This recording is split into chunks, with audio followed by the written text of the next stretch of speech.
vous avez vu sur le nucléaire quand même. Qu'est-ce qui a fait? Alors écoutez, vous étiez, enfin, vous connaissiez les gens du pouvoir, vous avez été président de Elf Aquitaine, je le rappelle, et de Gaz de France, vous les fréquentiez, en tout cas un certain nombre. Qu'est-ce qui a fait qu'ils se sont dit à un moment donné, parlons du nucléaire tout de suite, oui mais c'est fini ça, c'est le passé, c'est fini. Avec des triomphes, on va fermer. Le lobby antinucléaire était très fort. Et le lobby antinucléaire a gagné la bataille la communication. Oui, la communication. On a gagné la bataille de la communication. Et par contre, la bataille politique, elle l'a gagnée en 97 avec Jospin. C'est-à-dire quand Jospin arrive, il veut faire la gauche plurielle, et la gauche plurielle se fait avec les Verts, et l'apport des Verts, c'est la fermeture de Superphénix. Or, Superphénix, c'est la dernière cartouche des antinucléaires. Les antinucléaires nous disent c'est sale, c'est sale, c'est sale. Bon, alors sur le carbone, c'est pas bon, puisque sur le carbone, c'est ce qu'il y a de meilleur, le nucléaire. Bon, alors il faut trouver quelque chose. Bon, c'est les déchets.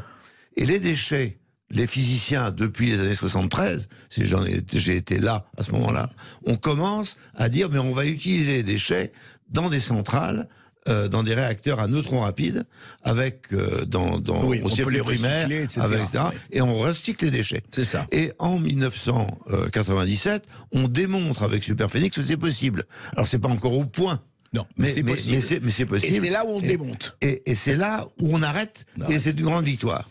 Et c'est cette victoire-là qui a conduit à toutes les autres défaites, si je puis dire. C'est-à-dire que, à partir de ce moment-là, les nucléaristes que je connais, dont j'ai été et que je suis toujours, se disent, là c'est foutu, c'est-à-dire qu'on n'arrivera pas à revenir sur le nucléaire parce que la France a déserté. Et les physiciens partent donner, non pas vendre, donner l'ensemble des données Superphénix aux Chinois, aux Russes, aux Américains. Ah oui. Et donc tout a été.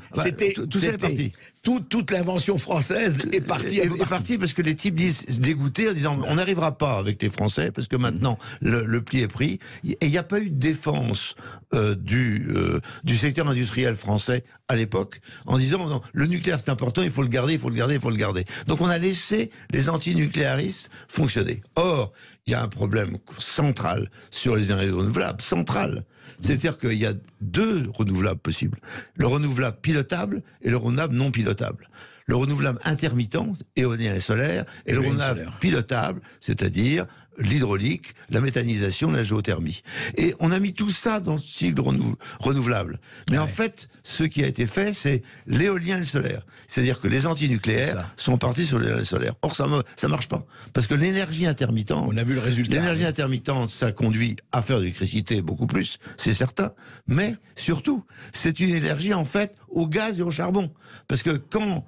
on double l'éolien et le solaire. Et quand il n'y a pas de soleil, et ben on double. Et donc le mensonge depuis 97, le mensonge que nous n'avons pas réussi à vaincre, il faut bien la reconnaître, en politique de communication, globalement, nucléaristes et industriels comme moi, nous avons perdu.